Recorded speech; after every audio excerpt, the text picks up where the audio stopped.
हे शतरंज आहे. ह्याच्याकडे जेवढे पैसे गेलेले आहेत ही सगळी माहिती आहे 3 माणसांकडे मिळेल. विरारचा जो कलेक्टर आहे उलटा फॅनला टांगवा, खालून मिरचीची धूर द्या, सगळंच करेल. ये मेफेयर घोटाला है, एमएमआरडी घोटाला है, सुरक्षा और 300 रुपया फुट किसके जाता है? ये है बाबा बंगाली हितेश और बीवी की जो नेता है उनके पास जाता है. ये भाई ठाकुर बाबा बंगाली है, इनकी प्रॉपर्टी की ये सब की जांच होनी चाहिए. वसई विरार में ईडी की कार्यवाही के बाद आगरी सेना की प्रेस कॉन्फ्रेंस. वाईएस रेड्डी को बताया करप्शन के शतरंज का एक मोहरा.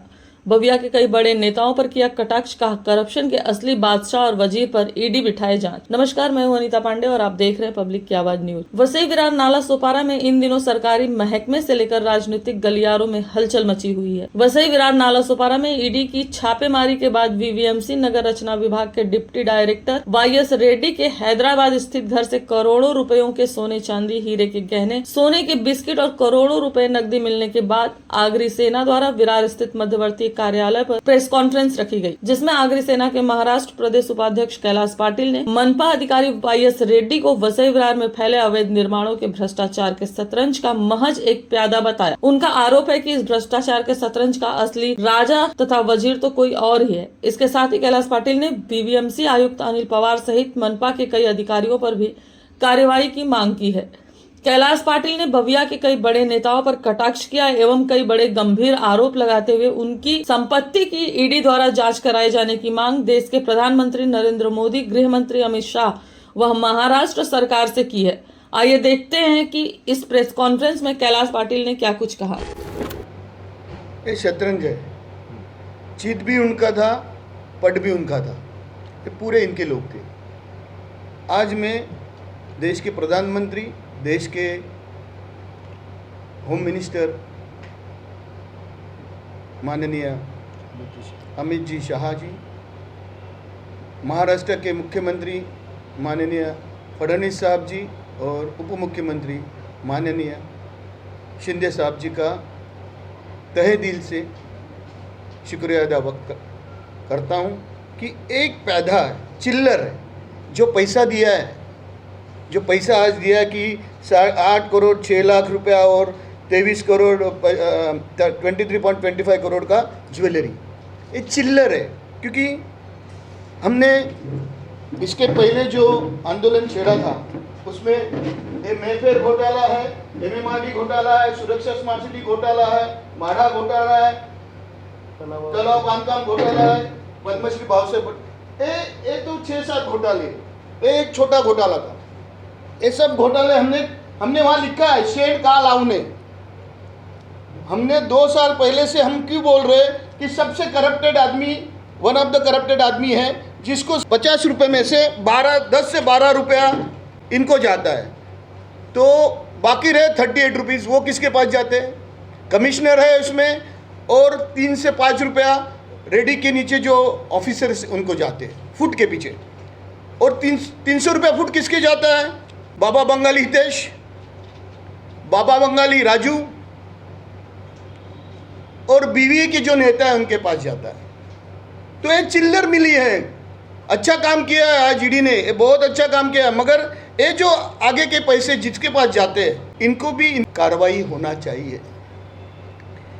एक इनका नगर सेवक है, उनके विरार के कलेक्टर अलग थे, नाला सोपारा के अलग कलेक्टर अलग थे, वसई के कलेक्टर अलग थे, जो 300 रुपया फुट इकट्ठा करते. उसमें से मैं एक नाम लेता हूँ, बाबा बंगाली जीतू. इसको लगाओ, फैन के ऊपर टांगो, उल्टा करो, नीचे से मिर्ची की धूल दो. मैं 3 साल पहले बोला था. वसई के लिए अलग है, कोई बिल्डर का नाम दे रहे, कोई अजमेर है वो इकट्ठा करता है, और नाला सोपारा में अलग आदमी है. आप सोच लो विरार, वसई, नाला सोपारा में कितना करोड़ कंस्ट्रक्शन हुआ है. इसमें मनी लॉन्ड्रिंग हुई है. बाबा बंगाली हितेश, बाबा बंगाली राजू, बाबा बंगाली भाई बाबा बंगाली दीपक ठाकुर, इनके यहाँ से via Dubai, via Singapore, Bangkok, America में पैसा गया है, ऑस्ट्रेलिया में पैसा गया है. इसकी भी जांच होनी चाहिए क्योंकि अमाउंट बहुत बड़ी है. तो एक आदमी जो 12 रुपया ले रहा है, 10 से 12 रुपया फुट ले रहा है, उसके पास सिर्फ एक कैश मिली है. इसकी प्रॉपर्टी का इनका वैल्यूएशन होना बाकी है। इसमें इनको पैसा जाता है 25 रुपया फुट कमिश्नर। तो जितने कमिश्नर है, मेरी एक प्रेस थी, मैंने प्रेस ली थी, बोला था इसने 25 करोड़ रुपए किसी को दिया, ऐसा ओपनली बिल्डर लॉबी में था कि मैं कलेक्टर करके जाऊंगा, मगर अच्छा काम किया कि अनकरप्ट एक लेडी आ गई। ये आदमी है, एक किसी जोशी का नाम ले रहा है, 4 करोड़ रुपया दिया है मैंने आने के लिए, इसकी भी जांच होनी चाहिए। 500-550 करोड़ की एक एफडी 3 महीने पहले तोड़ी है, उसके पहले 6 महीने 450 करोड़ की एफडी तोड़ी है। वो पैसा किधर गया, इनको मैं पूछ रहा हूँ। माहिती अधिकार ये दे नहीं रही, ये आदमी मुझे दे नहीं रहा है। 1 महीने से ज़्यादा हो गया, ओपनली मैं बोल रहा हूँ, इनको गोबर लगाओ। 51,000 रुपये आगरी से ना आपको प्राइस देगी।